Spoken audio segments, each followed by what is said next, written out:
Hello viewers, I'm Maitli. இன்னைக்கு 11th Business Max Algebra exercise 2.6 ஓட 7th sum இந்த வீடியோல பார்க்க போறோம். Question பாருங்க.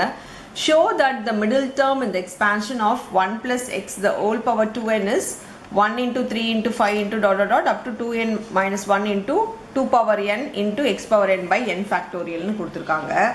இப்போ இது மிடில் டேர்ம் இந்த இதுக்கான மிடில் டேர்ம் இது அப்படின்னு சொல்லி நம்மளுக்கு காட்டுறாங்க. ஸோ நம்மளுக்கு இதை பற்றி கவலை இல்லை, நம்ம இதை ப்ரூவ் பண்ண போகிறோம், இதை விட்டுடலாம்.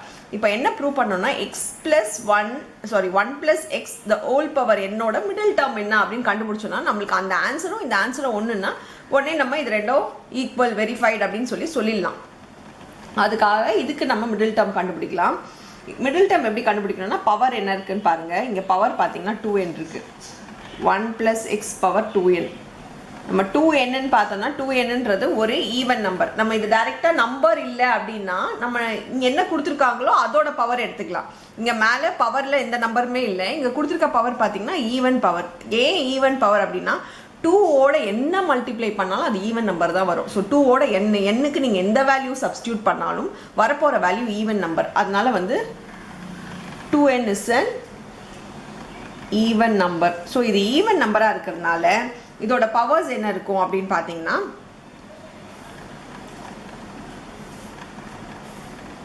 இதோட மிடில் டேர்ம் என்ன இருக்கும்னு பார்த்தீங்கன்னா மிடில் டேர்ம் யூஸ்வலாக ஈவன் நம்பருக்கு மிடில் டேர்ம் n/2 + 1 இல்லையா?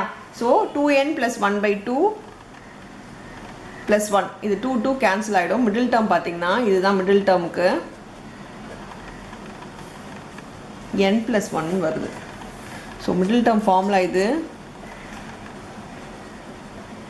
இதை நம்ம அப்ளை பண்ணோன்னா 2n/2 + 1 வரும். இது கேன்சல் ஆகிடுச்சுன்னா n + 2 வரும். ஸோ n + 1 வருது. n + 1 தான் middle term. So n + 1 middle term n + 1 கண்டுபிடிச்சிட்டோம். இப்போ இதுக்கான நம்பர் என்னவா இருக்கும், இதுக்கான வேல்யூ என்னவா இருக்கும் அப்படின்றத நம்ம கண்டுபிடிக்கணும். சரி, இப்போது நமக்கு யூஸ்வலாக ஃபார்முலா தெரியும். tr + 1 = NCR a⁻n - r b⁻r. இப்போ இங்கே என்ன இருக்குன்னா என்ன டேர்ம் இருக்குன்னா இப்போது tr + 1 சப்ஸ்டியூட் பண்ண போகிறோம். tr + 1 இங்கே எண்ணுக்கு பதில் என்ன இருக்குன்னு பார்த்தீங்கன்னா என்னன்றது இல்லை பவரில் இருக்கிறது தான் எண். எண்ணுக்கு பதில் பார்த்தீங்கன்னா 2n இருக்குது. ஸோ எண்ணுக்கு பதில் நீங்கள் 2n தான் சப்ஸ்டியூட் பண்ணும். 2n சப்ஸ்டியூட் பண்ணும். இங்கே ஆருக்கு பதில் என்ன இருக்குது அப்படின்னு பார்த்தீங்கன்னா ஆருக்கு பதில் n இருக்குது. ஏன்னா n + 1 நம்ம கண்டுபிடிக்கணும். n + 1ன்றது இங்கே n + 1ன்றது r இருக்க இடத்துல n இருக்கிறதுனால நீங்கள் r இருக்க இடத்துல இங்கே n தான் போடணும். இப்போ ஏன்றது ஃபஸ்ட் வேல்யூ பார்த்தீங்கன்னா நமக்கு 1. அப்போது 1 பவர் n இருக்கா? என்னுக்கு பதில் நான் உங்களுக்கு சொல்லியிருக்கேன். என்னன்றது 2n. ஸோ 2n மைனஸ் ஆருக்கு பதில் n. b எக்ஸ் இருக்குது, நம்மளுக்கு பிக்கு பதில் எக்ஸ் கொடுத்துருக்காங்க. ஸோ பிக்கு எக்ஸ் சப்ஸ்டியூட் பண்ணுங்கள். பவர் ஆருக்கு பதில் n. ஸோ இதுதான் நம்மளோட மிடில் டேர்முக்கான வேல்யூ. ஆனால் நம்ம இதை அப்படியே விட முடியாது. ஏன்னா அவங்க கொடுத்துருக்கிறது 1 × 3 × 5லாம் இருக்குது. ஸோ நம்ம இதை எலாபரேட் பண்ணி தான் ஆகணும். 2n cn சால்வ் பண்ணால் தான் நம்மளுக்கு இந்த வேல்யூ வந்துடும். சரி, 2n cnோட ஃபார்முலா ஃபஸ்ட்டு காம்பினேஷன் ஃபார்முலா என்னென்னு பார்த்தீங்கன்னா NCRனா n factorial by n minus r factorial into r factorial. இதுதான் நம்மளுக்கான ஃபார்முலா. NCRக்கான formula n factorial by n minus r factorial into r factorialனு போடுவோம் நம்ம. இப்போ இதுக்கு எப்படி ஃபார்முலா போடுறது அப்படின்றத பாருங்கள். இப்போ tn + 1 = இதுக்கு ஃபார்முலா பார்த்தீங்கன்னா இது இத்தனை டைம்ஸ் எழுதணும். ஸோ 2n இதுலேருந்து ஒன்று கம்மியாகிட்டே போகும். இப்போ 3 இருந்தால் 3 2 1ன்னு எழுதும். கம்மியாகிட்டே போகும்ல. கம்மின்றது 2n - 1 2n - 2 2n - 3 அப்படி போயிட்டே இருக்கும். எவ்வளோ கம்மியாகும்னா 4 × 3 × 2 × 1 வரைக்கும் போகும். ஃபேக்டோரியல்னாலே உங்களுக்கு தெரியும் கடைசியாக 1 வரைக்கும் நம்ம எழுதணுன்றது டிசெண்டிங் ஆர்டரில். இன்டூ இப்போது 1 பவர் எனி நம்பர், இது 1 பவர் n இருக்குது. 1 பவர் எனி நம்பர் நம்மளுக்கு 1 தான். ஸோ நீங்கள் இதை விட்டுடலாம். இதை விட்டுட்டு x⁻n மட்டும் எழுதலாம். பை கீழே பார்த்தீங்கன்னா கீழே உங்களுக்கு முன்னாடி சொன்ன மாதிரி n - r. n - rனா 2n - n இருக்குது. ஸோ இங்கே இருக்க n - rனா இங்கே இருக்க நம்பர் மைனஸ் இங்கே இருக்க நம்பர். அப்போ 2n - n ஃபேக்டோரியல் கூட ஆருக்கு பதில் இங்கே என்ன இருக்குது? ஆருக்கு பதில் n இருக்கிறதுனால n ஃபேக்டோரியல். இப்போ நெக்ஸ்ட் ஸ்டெப்பில் என்ன பண்ண போகிறோம்னா ஈவன் நம்பர்ஸ் எல்லாம் தனியாக பிரிச்சுக்கோங்க. ஏன்னா இங்கே வெறும் ஆட் நம்பர்ஸாக இருக்குது. அப்படின்னா நம்மளுக்கு ஈவன் நம்பர்ஸ் தேவையில்லைன்றது தெரியுது. ஈவன் நம்பர்ஸ் தேவையில்லைன்னா நம்ம எடுத்துட முடியாது, நம்ம அதுக்கு ப்ரொசீட் பண்ணணும் இல்லையா. ஸோ ஈவன் நம்பர்ஸ்லாம் தனியாக எடுத்துக்கோங்க. எது இல்லை ஈவன் நம்பர்ஸ் அப்படின்னு பார்த்தீங்கன்னா 2ஓட மல்டிப்ளை ஆகுது, இது ஈவன் நம்பர், இது ஈவன் நம்பர். ஏன் இது ஈவன் நம்பர்னா இங்கே என்ன நம்பர் வேணால் சப்ஸ்டியூட் பண்ணி -2 பண்ணி பாருங்களேன், இது ஈவன் நம்பராக தான் வரும். ஸோ இது ஈவன் நம்பர். அப்புறம் 2, 4, 2 இதெல்லாம் ஈவன் நம்பர். ஸோ ஈவன் நம்பர்ஸ்லாம் நம்ம தனியாக எடுத்துக்கலாம். 2n -2 அப்புறம் டாட் 4 2 இது ஈவன் நம்பர். எல்லாமே மல்டிப்ளைல தான் இருக்குது. ஸோ மல்டிப்ளைன்னும் போது நம்ம ஜஸ்ட் அப்படியே மல்டிப்ளைல எழுதிட்டாலே போதும். நெக்ஸ்ட்டு பார்த்தீங்கன்னா 2n பேலன்ஸ் இருக்கிறதுலாம் எழுதிக்கலாம். 2n -1 2n -3 டாட் அப்புறம் 3 அப்புறம் 1 இது முன்னாடி இருக்க நம்பர் கூட எழுதிக்கலாம். 5 3 1 அப்புறம் கூட x⁻n.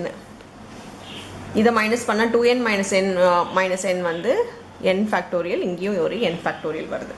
சரி, இப்போ பார்த்தீங்கன்னா இது எல்லாமே மல்டிபிள்ஸ் ஆஃப் 2ல் இருக்குது. ஸோ 2வை நம்ம காமனாக எடுத்துக்கலாம். 2வை காமனாக எடுத்தோன்னா வெறும் 2 மட்டும் எடுக்குமா அப்படின்னு கேட்டிங்கன்னா கிடையாது. ஏன்னா இங்கே வந்து 2 வந்து எத்தனை டைம்ஸ் இருக்குதுன்னு பார்க்கணும். 2 பார்த்தீங்கன்னா இங்கே ஒரு 2 இருக்குது, இங்கே 2 காமன் கிடையாது. ஏன்னா இது ப்ளஸில் இருந்தால் தான் அது பேர் காமன். இங்கே வந்து இருக்கிற எல்லா 2மே வெளியில் எடுக்க போகிறோம். இதுலேருந்து ஒரு 2 எடுக்க போகிறேன், இதுலேருந்து ஒரு 2 எடுக்க போகிறேன், இதுலேருந்து ஒரு 2 எடுக்க போகிறேன், இதுலேருந்து ஒரு 2 எடுக்க போகிறேன். ஏன்னா மல்டிப்ளையில் இருக்குது. மல்டிப்ளையில் இருக்குன்னா 2 எடுக்கிறதா இருந்தால் எத்தனை டைம்ஸ் 2 வெளியில் வருதுன்னு பார்த்தீங்களா.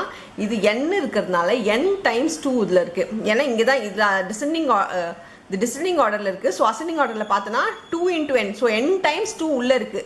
அதனால் நம்ம வெளியே 2 எடுக்கிறோன்னா எப்படி எடுக்கணும்னா 2⁻n. ஃபார் எக்ஸாம்பிள் 4 × 2 இருக்குதுன்னு வச்சுக்கோங்களேன். இது சும்மா உங்களுக்கு புரியறதுக்காக சொல்கிறது தான். 4 2 இருக்குது. இதில் வந்து ஒரு 2 எடுக்கிறேன், இதுலேருந்து ஒரு 2 எடுக்குன்னா எத்தனை 2 வரும்னு நினைக்கிறீங்க? இமீடியட்டாக நீங்கள் சொல்லிவிடுவீங்க. இதுலேருந்து ஒரு 2 வரும், இதுலேருந்து ஒரு 2 வரும்னா 2 2 வெளியில் வரப்போகுது. அப்போது 2² வெளியில் வரப்போகுது. இங்கே 2 × 1 இருக்கும். கரெக்டாக? இதுலேருந்து ஒரு 2 வரும், அப்புறம் இதுலேருந்து ஒரு 2 வரும், அப்புறம் 2 2s are 4ன்றதுனால தான் 2² போட்டிருக்கேன். இதுவே 3 நம்பர் இருந்தால் 3 2 வெளியே வரும், 4 நம்பர் இருந்தால் 4 2 வெளியே வரும். இங்கே நமக்கு n2 இருக்கிறதுனால n2 வெளியில் வரணும்னா 2⁻n நீங்கள் இதை எழுதணும். இப்போ பேலன்ஸ் இது என்ன இருக்குது? n, இங்கே n -1, அடுத்தது பார்த்தீங்கன்னா n -2 அப்படி இருந்துட்டுருக்கோம். Dot 2 × 1.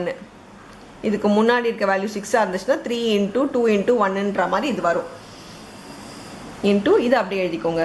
2n -1 2n -3 dot 5 × 3 × 1 × x⁻n by n factorial × n factorial. சரி, இது என்னது? இது n × n -1 × n -2 அப்படின்னு போயிட்டே இருக்குது. This is nothing but n ஃபேக்டோரியலா? இது வந்து ஒன்றுமே கிடையாது, இது ஒரு n ஃபேக்டோரியல். ஸோ இதை நம்ம n ஃபேக்டோரியல்னு மாற்றிக்கலாம். ஏன்னா n ஃபேக்டோரியல் எழுதுங்க அப்படின்னா நீங்கள் உடனே என்ன எழுதுவீங்க? n அதுலேருந்து ஒன்றுனா கம்மியாகிட்டே வரும். So n -1 n -2 up to 2 3 1ன்ற மாதிரி வந்துட்டே இருக்கும்ல. 4 3 2 1ன்ற மாதிரி. அதனால this is nothing but n ஃபேக்டோரியல்னா நம்ம 2⁻n × n ஃபேக்டோரியல் இன்ட்டு இது பார்த்தீங்கன்னா இங்கே வந்து ஆர்டர் ரிவர்ஸில் இருக்குது. ஸோ அதே மாதிரி அவங்க கொடுத்துருக்க மாதிரி நம்ம இதை எழுதிக்கலாம். ஏன்னா நெக்ஸ்ட் ஸ்டெப்பில் நம்மளுக்கு ஈஸியாக இருக்கும். ஸோ ஒன்றுமே இல்லை, மல்டிப்ளையில் இருக்கிறது இப்படி எழுதுறது பதில் இப்படி 2 × 3 எழுதுறது பதில் 3 × 2ன்னு எழுதுறோம், அவ்வளோதான். ஸோ 1 × 3 × 5 டாட் 2n -1 இருக்கு into x⁻n by n factorial × n ஃபேக்டோரியல்னு இருக்குது. ஒரு n ஃபேக்டோரியல் மல்டிப்ளை இருக்கிறதுனால கேன்சல் ஆகிடும். இப்போ அவங்க எப்படி வேணுமோ அந்த மாதிரி எழுதிக்கலாம். இது ஃபஸ்ட்டு எழுதியிருக்காங்க, இன்ட்டு இது செகண்ட் எழுதியிருக்காங்க, இது தேர்ட் எழுதியிருக்காங்க. அதே மாதிரி எழுதிடலாம். 1 × 3 × 5 × 2n -1 × 2⁻n × x⁻n by n factorial. இதுதான் மிடில் டேர்முக்கான வேல்யூ. அவ்வளோதான். இந்த சம் ends verified அப்படின்னு சொல்லி நம்ம எழுதி முடிச்சிடலாம். அவ்வளோதான் இந்த சம். தேங்க்யூ.